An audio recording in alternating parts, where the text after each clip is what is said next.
خبر شامل کرتے ہیں بلوچستان کے شہر کلات سے ہمارے نمائندہ نائب اسرار مینگل سے۔ کلات انٹرنیشنل اسکول فٹ بال ٹورنامنٹ ایجوکیشن ڈپارٹمنٹ کلات کے زیر اہتمام میر احمد یار خان فٹ بال اسٹیڈیم میں ٹورنامنٹ کا فائنل میچ گورنمنٹ بوائز داؤد ماڈل ہائی اسکول کلات اور government boys high school police line Kalat کے مابین کھیلا گیا۔ فائنل میچ کے مہمان خاص ڈویژنل ڈائریکٹر ایجوکیشن کلات بلال احمد بڑیچ تھے۔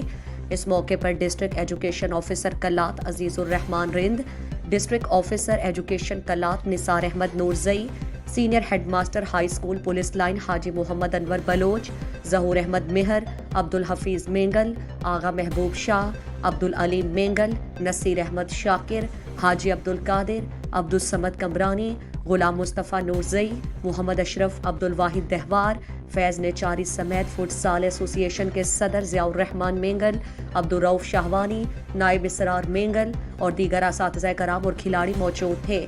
ریفری اور اسسٹنٹ کے فرائض محمد اسماعیل، محمد حسنی، یوسف مینگل اور محمد وسیم نے سر انجام دیے۔ اس موقع پر مہمان خاص کے ساتھ دونوں ٹیموں کا تعارف کرایا گیا اور گروپ فوٹو سیشن ہوا۔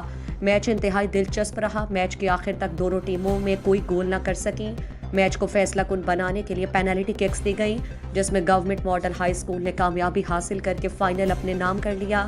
مہمان خاص نے ونر اور رنر ٹیموں کو ٹرافی اور انعامات تقسیم کیے۔ اس موقع پر مہمان خاص اور دیگر مقررین نے ونر ٹیم کو مبارکباد پیش کی اور رنر ٹیم کی محنت کو بھی سراہا۔ انہوں نے کہا کہ تعلیم کے ساتھ غیر نصابی سرگرمیاں بھی ضروری ہیں۔ طلباء میں ٹیلنٹ کی کمی نہیں، وہ اپنی صلاحیتوں کو اجاگر کرنے کے لیے محنت کر کے تعلیم کے ساتھ کھیلوں پر بھی توجہ دیں۔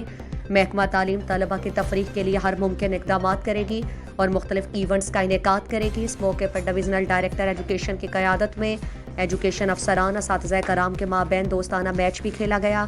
میچز کو دیکھنے کے لیے اسٹیڈیم میں شائقین کی بڑی تعداد موجود تھی۔ مزید دلچسپ معلومات اور خبروں سے آگاہ ہونے کے لیے Gedrosia point Facebook page, Instagram, Twitter کو فالو اور یوٹیوب چینل کو سبسکرائب کریں۔ بیل آئیکن بٹن دبانا نہ بھولیں تاکہ مکران سمیت بلوچستان کی خبروں سے جڑے رہیں۔